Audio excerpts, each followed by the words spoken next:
Mexican students are very well connected to their religion and their culture and the family.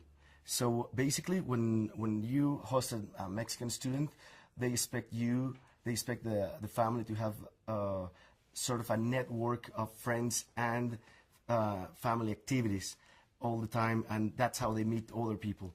That's one of the difficult things for Mexicans to get used to American life, since Americans tend to move a lot from one place to another one because of their job activities, and they would not really have a network of friends in that area. So in order for the Mexican kid to know other people, they have to teach him that he has to go to extracurricular activities, be a volunteer somewhere, which is sometimes is not well understood for the Mexican kid. Said before that the typical Thai student generally shy, too cautious, passive. When they first arrive, they're gonna be very quiet at first, but once when they get over the language barrier, get to know more about the host family, they be better. But the thing is that when the problem arises for Thai kids, the key to solve the problem is that just to really listen to them, talk to them gently, let them know that you care for them, and then you're going to be able to solve the problem very easy.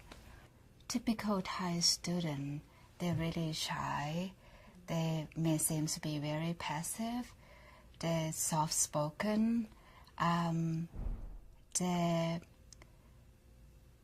tend to be more cautious with things. Yeah. So when they first arrive in the U.S., they might find that they're really quiet. I think it's that a student in Germany in the age of 15 or 16 is much more of an soon-to-be adult than a child, and this is something that students are more used to have freedom, are more used to have some sort of independence, I guess. The hierarchy of parents and kids is much stronger in America, and I think this is something that might come up with some issues later. Our students are used to discussing things with their families.